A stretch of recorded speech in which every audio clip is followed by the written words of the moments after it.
Hello, this is Don, And this is Gina with Focused Healthy Family. and this week we're sharing with you some of the best of 2023 from the Focused Healthy Family podcast. Each day this week, we'll rebroadcast one of our favorite episodes over this past year. So be sure to tune in every day. And also join us in 2024. So have a happy holidays, and we'll see you in the new year.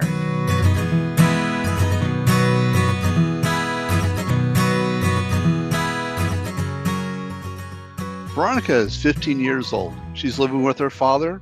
She's thinking about the normal things high school kids think about. Boom. Her life just changed. Her father goes into jail and she is now alone and she's now placed in foster care.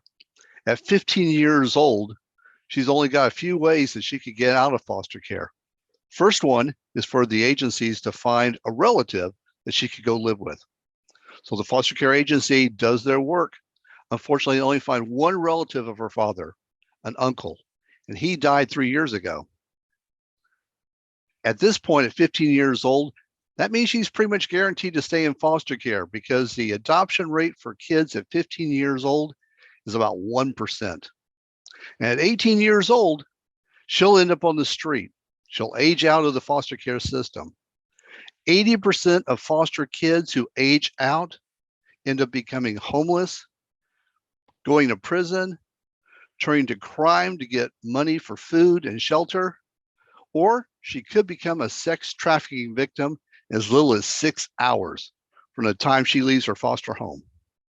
Her only hope is if someone could find her mother, who lives in Mexico now. The agency, desperate, comes to my organization, Forever Homes for Foster Kids, and they ask me to find her mother. And we do so. We find her mother in 3 weeks. And we also find a grandmother, some aunts. And during that time, the agency finds out that she has 2 aunts living in Los Angeles. So guess where Veronica is now? That's right. She's living in LA. She's with her aunts. She's back in school, back on track, and back living a normal life. That's what I do every day, every week, every year. Well, hello, this is Don And this is Gina with Focused Healthy Family. And today we're talking with Richard Villasana. And before we get into this conversation, though, we want to take just a few minutes for our sponsor. Hey guys, it's Don here from Focused Healthy Family. And instead of our sponsor today, I wanted to take a few minutes to talk about the workshop we're doing based on this book. And we talk a lot about the book. We've talked about it in our podcast, How to Talk So Kids Will Listen and Listen So Kids Will Talk by Adele Faber and Elaine Majlis. And what we were so impressed with this that we decided to do the training the training for it and begin doing workshops on it. We've been doing them now over the last couple of years and have just been amazed by the changes that we have seen happen to parents who are dealing with kids and watching it changing how they communicate with their child, but also how it changes behavior and it changes anxiety. It brings anxiety down in the house. And like I said, I've had an added bonus to it is I use the same material, the same stuff that's in here for my adult world with my profession, because the concepts in this book, they give you real practical steps you can take to change how you communicate and make a difference between having a 15-minute conversation or a 1-hour battle. They tell you in here how to do that in many different ways. And so we do workshops. It's a 6-week workshop. It's a 2-hour a day workshop. But what we did is we split it into 2 days, 1 hour each day. We do it at noon Eastern time.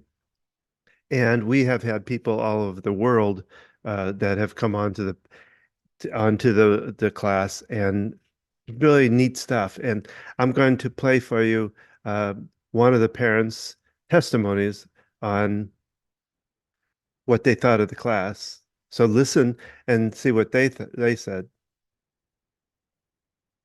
So Starting January 9th, 2024, we're doing our next series of 6-week classes, and they're at noon on Tuesdays and Thursdays, each week for 6 weeks. And you're going to gain a lot of different skills that are very important. Plus, you'll have the opportunity to have other parents and listen to how they deal with things and what's going on for them, and literally working through examples, role playing, um, learning some good content to the book, and just having a good time too at the same time. We have a lot of fun while we do them.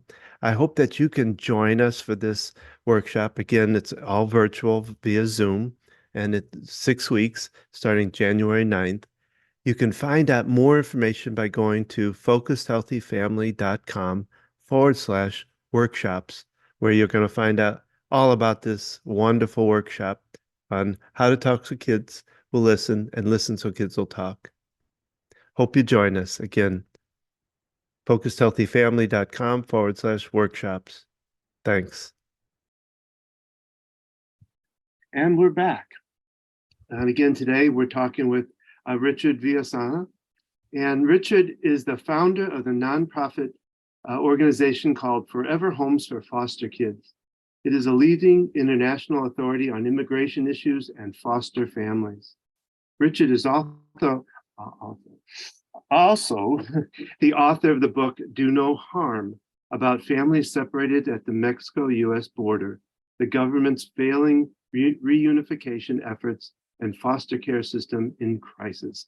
So, Richard, welcome. Thank you for having me. So glad you're here. And that story you told, I got goosebumps. Oh my gosh, yes. You know, hearing that and just how impactful that is. You know, I didn't know the statistic was that high, that 80% of kids who age out wind up on the streets. It's a terrible statistic, and here's the problem. Those numbers haven't changed. Mm. This information has come out, and foster care is one of those few industries where it's not adapting. It's not moving forward. And there may be some incremental changes, but we're not talking about anything that moves the needle from 80% to 70 or 60%. We're still staying about 80%. So this is an industry in crisis right now. Well, I was kind of, before we get to that question, I'm kind of curious as to what's causing it to just stalemate like that. What is there something that's causes the cogs to stop? There are three things that are causing this particular problem. Number one is budget. States are constantly tweaking and changing the budgets. Anytime there's a problem with the state taxes, the first thing that gets hit is welfare. And a lot of people think, well, that's people who are trying to cheat the system. These are people who are undeserving. What they're not thinking about is that these are children who are being directly affected by these budget changes. You don't have enough money for caseworkers, then you don't have enough people who are able to protect these children, to look out for their best interest. So state budget is probably the biggest problem that foster kids face, because there's not enough money being put out there to give them the services that when a state takes and removes a child from a family and puts them into foster care, the state now has accepted responsibility, and the states in this country are doing a miserable job of taking care of our children. So that's number one. Number two, because of that budget problem, we don't have enough caseworkers. The caseworkers are overwhelmed. And in my book, Do No Harm, I talk about this, that there was a case for one caseworker who had 150 cases. Just think about that number. That's an amazing number and completely impossible for any human being to handle. Mm-hmm. And many of these social workers are handling cases in the 40s, 50s, 60s. So there's massive burnout. Mm-hmm. And so you have turnover rates of up to 70%. And that leads us to the other problem. Because we don't have enough caseworkers, we don't have enough people who are able to properly vet foster parents, help foster parents, work with the adoptive parents, ensure that these children are kept safe month after month. And so what happens is that the activities that these agencies should be engaging in, they're not being done. Kids are spending years in the foster care system, and then they're aging out. And at that point, we had that terrible, terrible number of 80%. Wow. So before we get into more details like that, I just want to find out, how did you get into working, with foster kids? So there's actually two backstories to this. The first one was that I worked with a mentor. I was doing international marketing. So I have been involved in doing international marketing for nearly the same amount of time, 30 years in Latin America.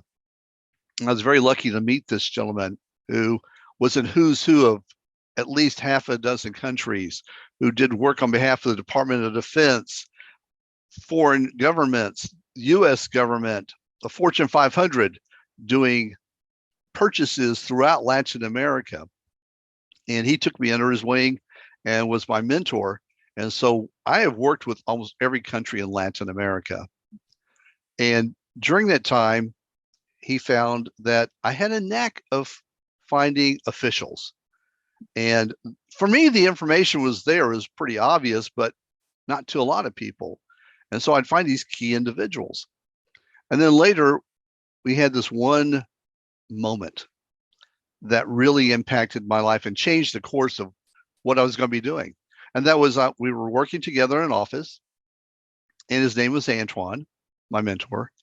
And he came to my desk and he says, "Richard, I want you to find this gentleman, Bob Johnson. And he's with the Department of Commerce, and he's in Washington, D.C. That's all I have. Get me a phone number, do your best." Now, I gotta let you know, this is pre-Google. So Okay. there was no search engine. Rolodex time. Rolodex time, yes. That ancient device that, So later that day, I come to his desk and I drop a piece of paper off, and he says, "What's this?" "That's the phone number." "What phone number?" I said, "The phone number you wanted me to get for, Mr. Johnson." And he looks at his watch. He said, "I asked for this 5 minutes ago." I'm thinking, oh, he's upset that it took so long. And I don't realize he's just flipping out because it's 5 minutes. And I'm thinking, job done. I'm going back to my desk. I've got work to do.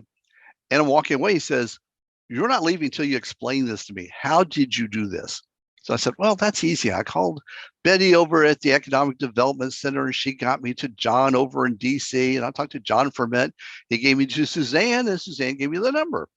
And I'm thinking, okay, I've explained. I've got work to do. I'm ready to go. And he says, "Nobody does this." I said, "I do this all the time." And again, I'm thinking, I've got work. And he says, "You're not listening to me."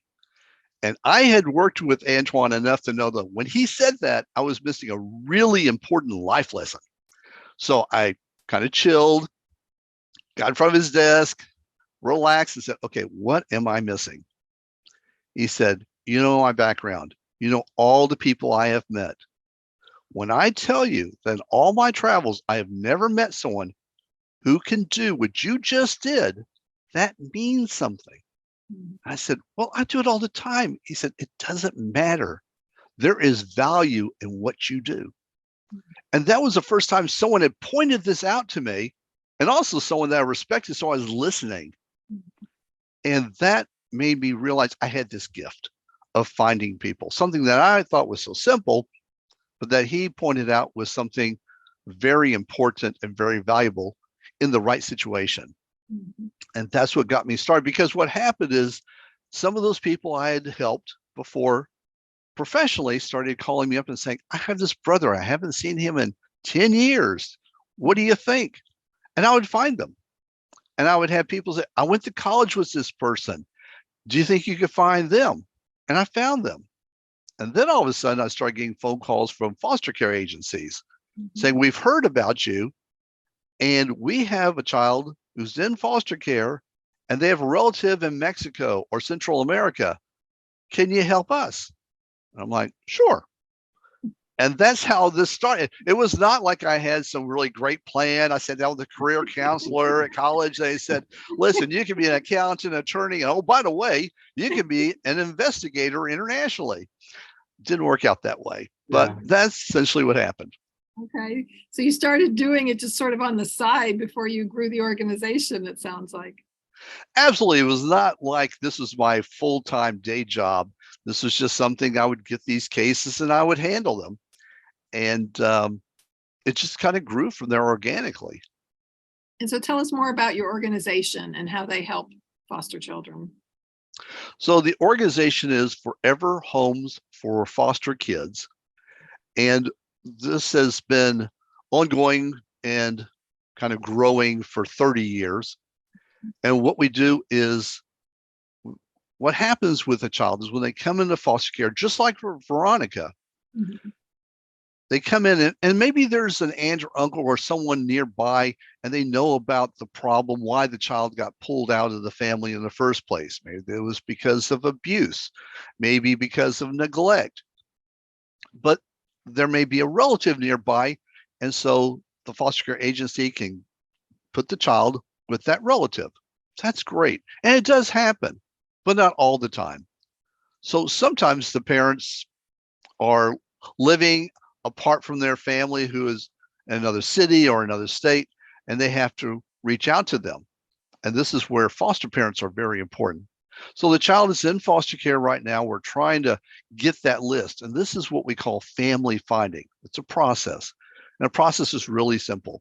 You make that list of relatives, grandma, all the aunts, cousins, and then you locate them and you contact them. And when you contact them, the idea is hopefully one of those people will step up and say, I'll take the child. And if you do this with enough relatives, hopefully dozens, someone does step up often and says, I'll take in the child. And that gets the child out of the foster system that we all have heard about and into what we call kinship care. They're being cared for by their family. And it's a much healthier environment because they're familiar with the family, even if they haven't met them. I have talked to foster kids who said, I would have loved if my relative had took me in, even if I haven't seen them ever, because they're still family. And so the same thing happens with us. The difference between my organization and the search that these foster care agencies do, just like in Veronica's case, is that sometimes they can't find the relatives. So if we have a child who is Latino, for the most part, because they would have relatives that are living in Mexico, Central America, South America, instead of Europe or in Asia, then those agencies are struggling. They don't speak Spanish. They don't read Spanish. They don't know who do I call? How do I dial the number? How do I talk to someone in another country?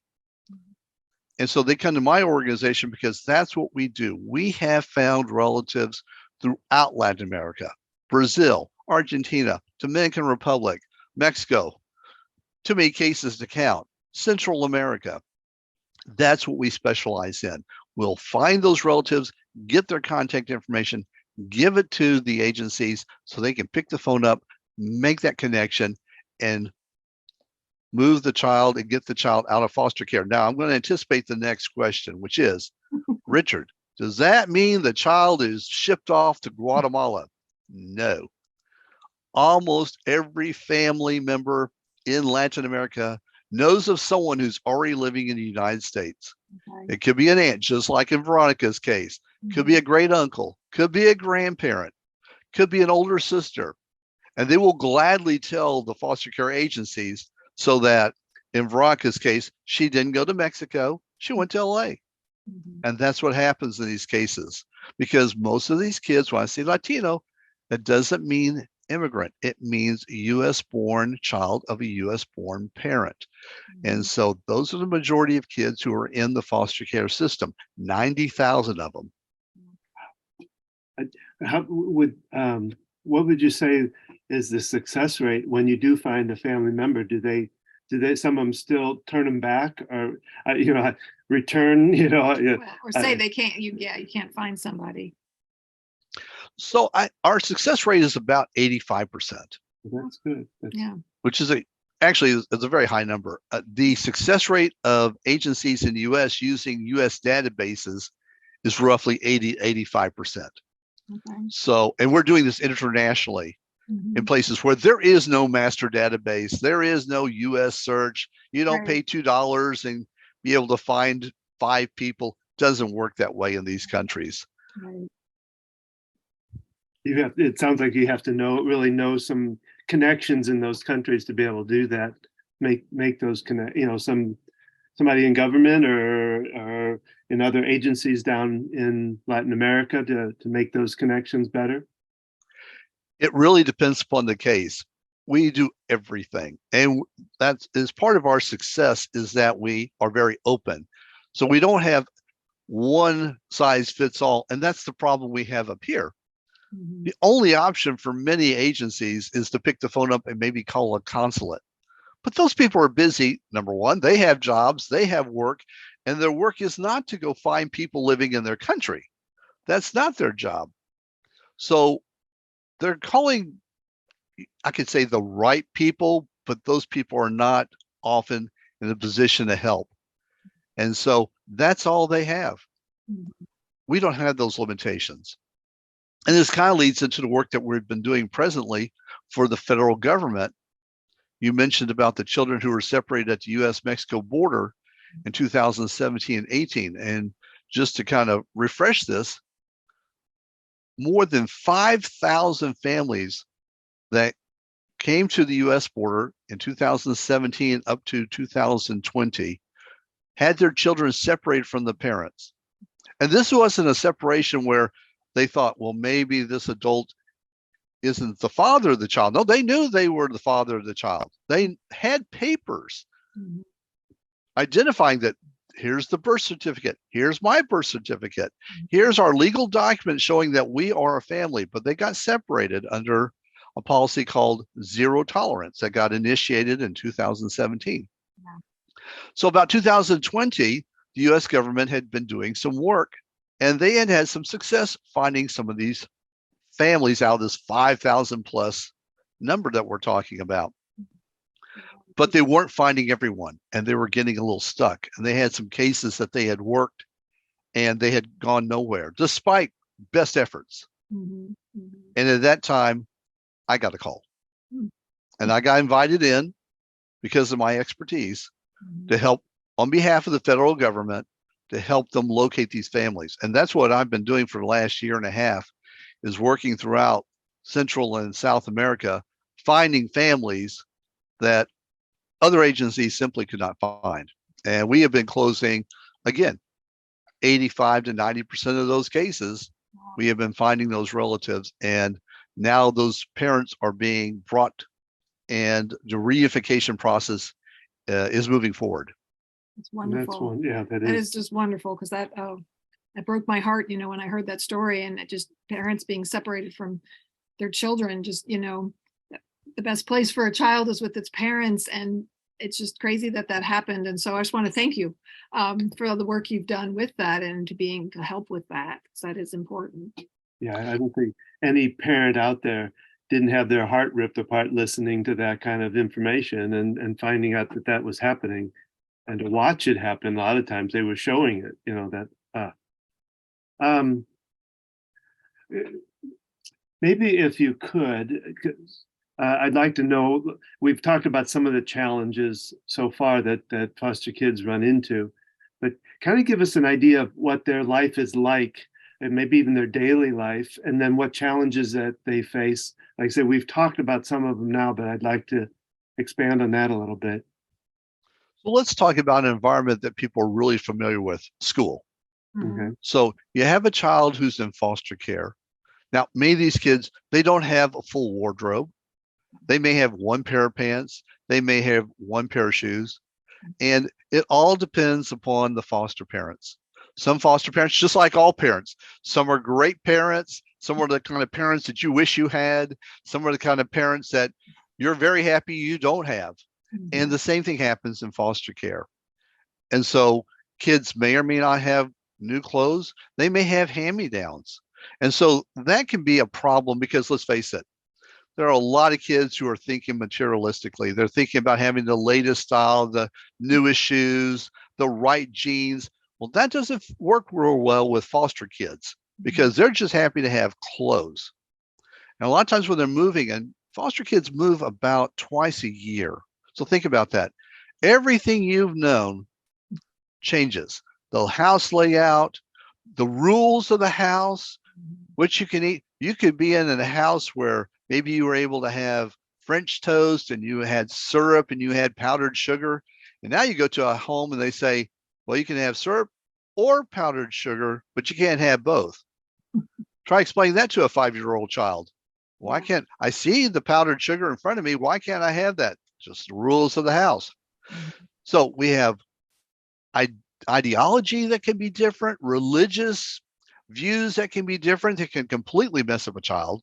Yeah. One minute I'm supposed to like God, the next minute I'm not supposed to like God, or maybe I'm not supposed to like him a particular way. All this is impacting the child, not to mention every time they move, that child is thinking, they didn't love me. What did I do wrong? How come they didn't want to keep me? What's wrong with me? So this trauma just keeps growing. Every time something bad happens, it's another mark that's in their brain. They're thinking, it's me. That's another, I did something wrong again, but no one's telling me what I did wrong. What's happening? What can I do? So they feel helpless, they feel unstable, they feel unloved. And now they're going to go to school. And they're going to go to school with adults who are teachers who may have prejudices, biases. Little Johnny, you didn't take a bath today. And they have no problem saying this in front of the classroom. They have no problem embarrassing the child in front of their peers. And if it's not the teachers doing this, then the students will be happy to do that for them and to embarrass that child. Right. That is a snapshot of what a foster child could be going through Sure. every day. That's powerful. As I moved around as a kid because my dad changed jobs, so a couple different places we moved into a different state, and it was challenging enough starting a new school. But I had the same parents, you know. I had that consistency, and so I'm just imagining that whole situation at school is so magnified, and just that, like you talk about, not knowing what the rules are, what they're allowed to eat, and just all those little things, and how unsettling that is, how it affects their self-esteem, and not having, you know, I had that base of a good family. So even though the one time we moved, it was a struggle in the new school, you know, I still had that base and those parents to go to. So yeah, I can only imagine that challenge for those kids. Well, and let me share this too. This is a story that's in my book. And this was given to me by a foster child. And he said, I had a foster brother. So they were in the same home. And a week before school started, their foster mom took both of them down to the school, had them in the principal's office.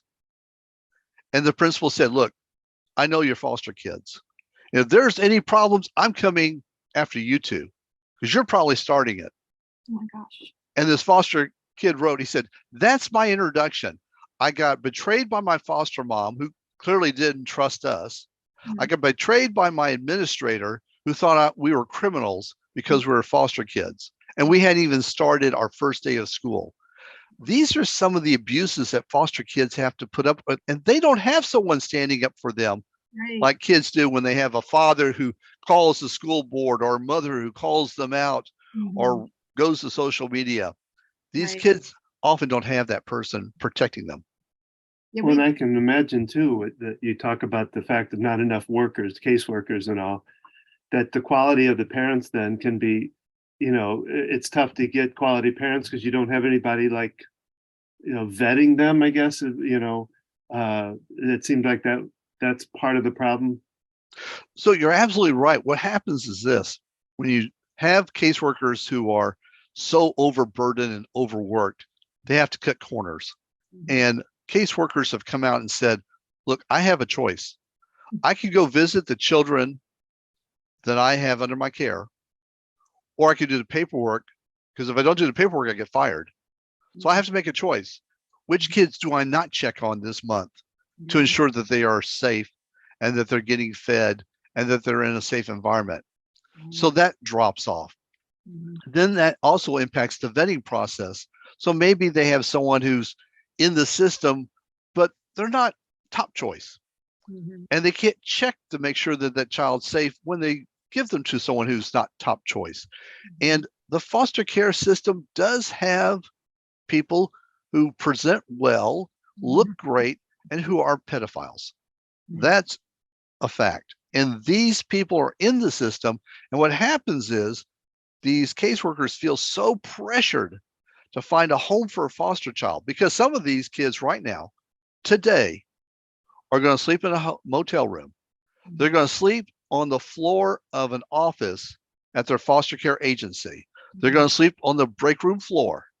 They're going to sleep on a cot somewhere. Some kids do this for weeks. And that's the situation. So the caseworker is looking at this and saying, wow, Bobby has been in the break room now for a week. I got to find some place. Okay, there's Mr. Johnson. You know, we haven't really checked up on him lately, but he's available. Let's put Johnny with, Mr. Johnson. Well, guess what? That might be a problem. And what's happened in the most extreme cases is that they have put people with known offenders. They know these people had allegations of sexual or physical abuse, and yet they still placed the child with them. So this is a situation where it's a rock in a hard place, and they've got a rock coming on top of their head. It is almost a no-win situation. Right. Yeah, there's not enough money, and then it's hard. They can't really do the job effectively that they need to do. I work in healthcare, and I know how challenging the regulations are for me to do my job as an occupational therapist in a nursing home. And this is even more complicated.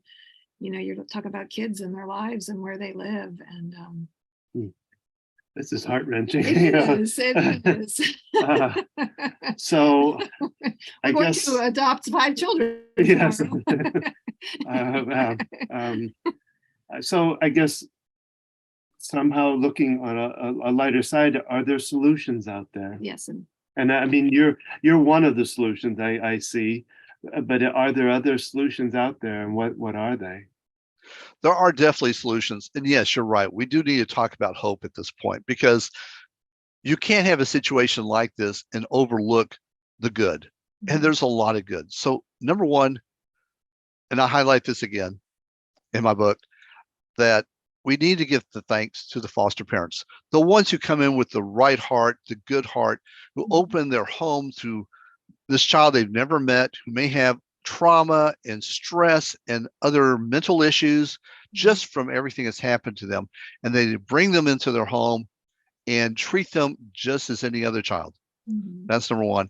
And then we have the people who are people like judges. The judges can be very influential, because the judges can force agencies to do what need to get done. That happened to a case we had in Florida where the judge told them, you're not doing this, working hard enough. And the agency was thinking, we don't know how to work harder on this case because the relatives were living in Latin America. But they found us. It forced them to find us, and then we solved the problem for them. So there are solutions out there.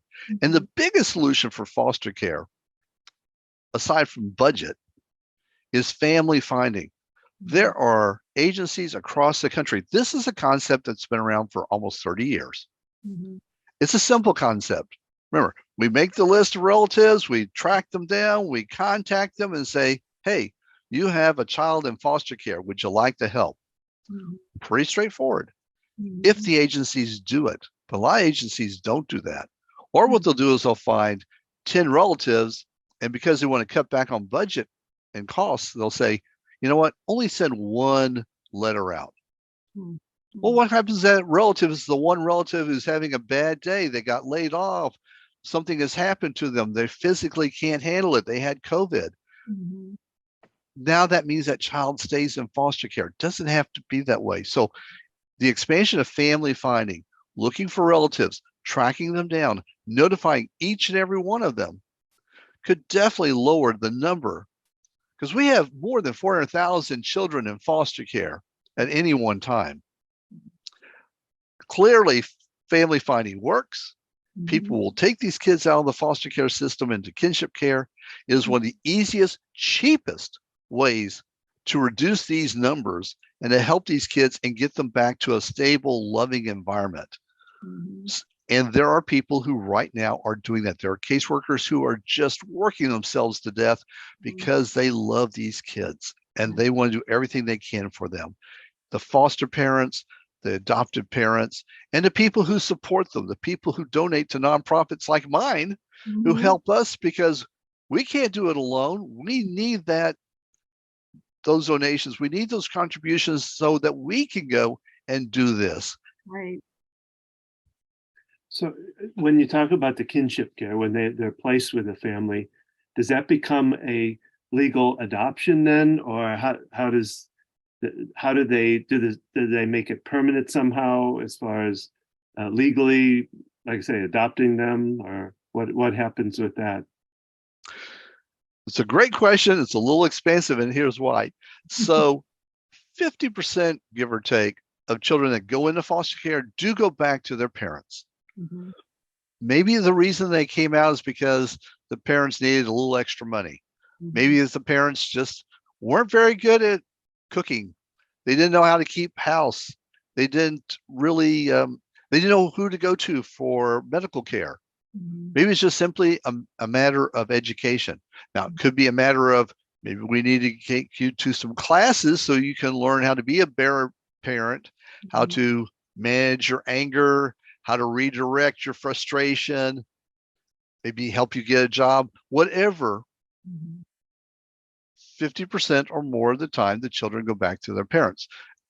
But they are with the family, so they're still in that family environment. So again, that's a very healthy situation. Now, for those other kids, what happens is the parental rights get terminated. So they're still with, let's say, grandma. Mhm. Maybe grandma now will adopt the child. And a lot of grandparents have adopted their children. As a matter of fact, Simone Biles, our Mhm. Olympic star, Mhm. she was taken away from her mother along with her siblings, and her grandparents came in and brought them into kinship care, and then she got adopted. And it was because that adoption gave her the family stability that allowed her then to go through life and to ultimately be the greatest gymnast the world has ever seen. Wow. Yeah. But that happened because she was able to move into that adoption stage. So there's kinship care, but that doesn't necessarily mean they're adopted.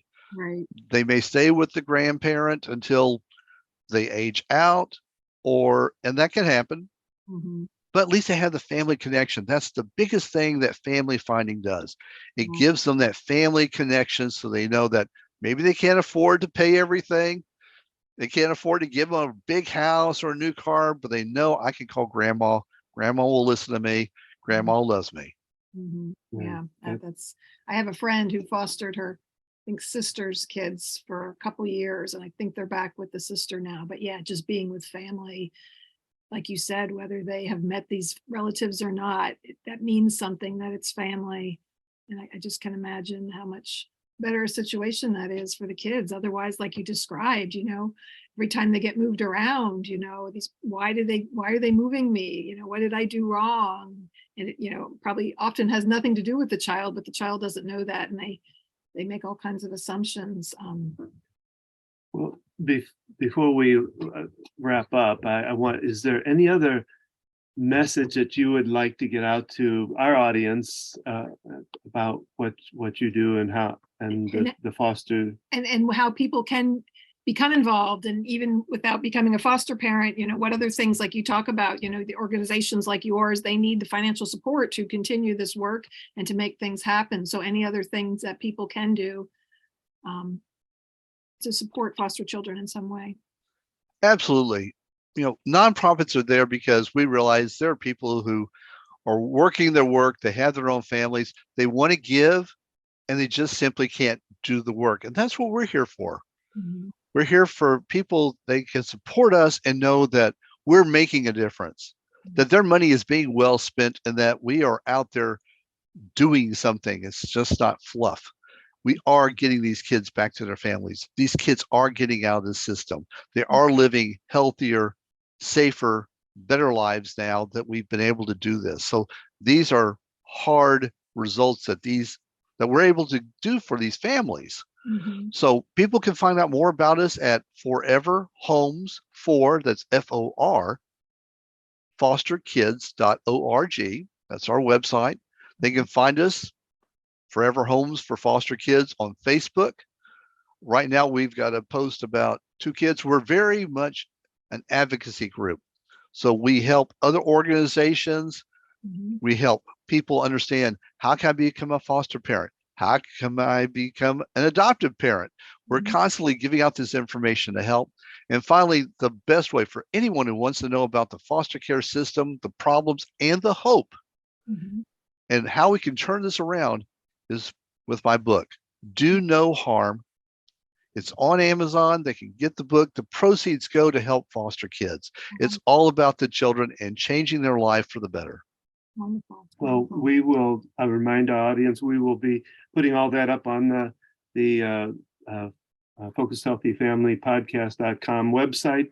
So they'll have information about the book and about Richard and his organization. So Is there any last thoughts that you want to say to anybody, to people, to our audience? Absolutely. Look, there are a lot of problems in foster care, but there are thousands and thousands of adults out there who are working hard, doing it right, doing it well. So, yes, they have problems. We have to highlight them, but please do not overlook all the good that these many, many people are doing to help a child in need. Right, right. Yeah, there's good that's being done, and we just need to put more energy into that good that's being done. And that's why we're doing this whole series on fostering and adoption. We're recording this in advance of it airing, and your book will be out by then. And we look forward to reading it and sharing that link. And so thank you so much, Richard, for being here with us, enlightening us, bringing this issue to the attention of people to be able to get more help. yeah, thank you, Richard. We really appreciate it. You're so very welcome. So that's our podcast for today. We hope you've enjoyed it. We want to hear from you. Please leave us a comment, reach out to us on our Facebook page, our website. You can learn more about Richard and his organization there. You can learn more about Don and I and our coaching program and the work we do with parents and caregivers. If you want to know more about that program, check out focusedhealthyfamily.com. Follow us on Facebook, on Instagram, Gina at Focused Healthy Family, and read my corresponding blogs, all found on Focused Healthy Family. And remember, how you speak to a child shapes their future.